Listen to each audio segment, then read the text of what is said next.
All right, let's talk about perfectionism and people pleasing and where this really comes from. And, when people come to me, they're usually not saying, oh, I have this problem with perfectionism, people pleasing. It needs to go. What they're coming to me for is anxiety, social anxiety, driving anxiety, anxiety around this, that, or another, or just generalized anxiety, depression, feeling lost, feeling purposeless, feeling like there's something greater that they're supposed to do, but they don't know what it is. But really it's because they've lost themselves. They've lost touch with themselves and their essence. And so I just talked to a client recently who gave me an update after one session in 2 days, the anxiety gone. And it wasn't from what they thought, it was because of all of these other things in their lives, this load that they were taking on that they didn't even realize they were taking on. It was that people pleasing, the overgiving, everyone needs me, that heavy burden of taking on other people's responsibilities. And it can even show up unintentionally. It's usually unintentional.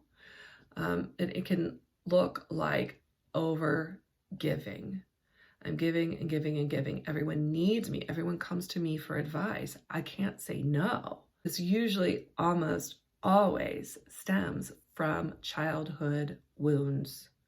There were adults that were perhaps unstable. Maybe there was some event, a divorce, something that was unstable, or perhaps an abusive or an alcoholic parent.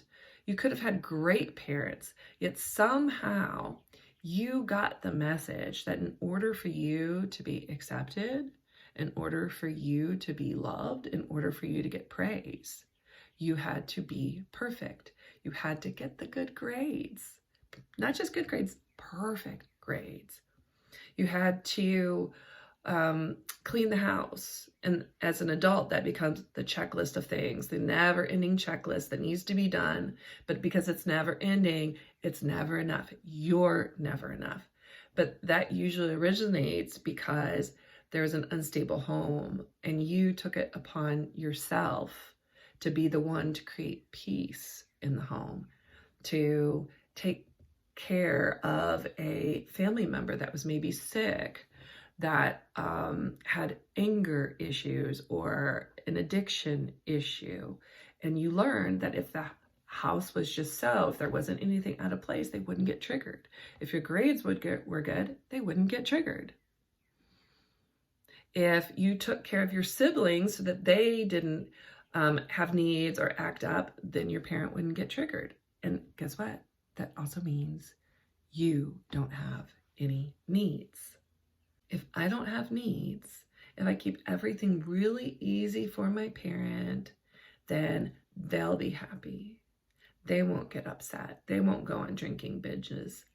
They won't scream and yell. They won't be depressed and cry. You take it upon yourself to make that parent happy. But you can't possibly do that because you're a child, and that's not your job. It's not your job to make other people happy, to fix other people's problems, especially adults. That is their responsibility.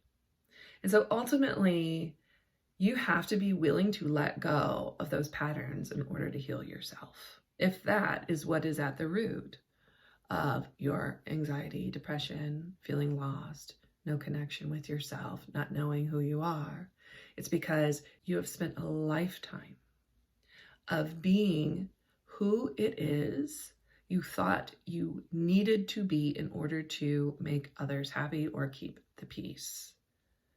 Being who you thought other people needed you to be. Coming up with these strategies that then become your personality. And these are all strategies to keep everything okay. But then you become not okay.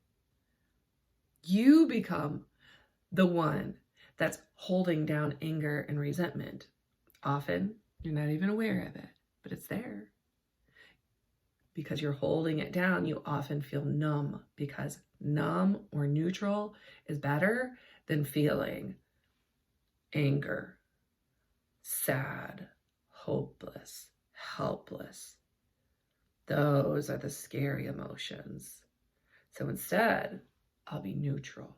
And so it can actually be a good thing to be experiencing anger, because it means that you're feeling, it means that you're shifting something.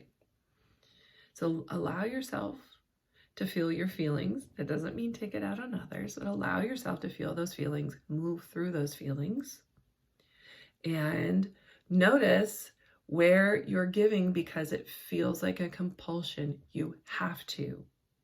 Because what's underneath that is that desire to not be rejected from the tribe, to be accepted so that you'll be safe, so that you'll be loved.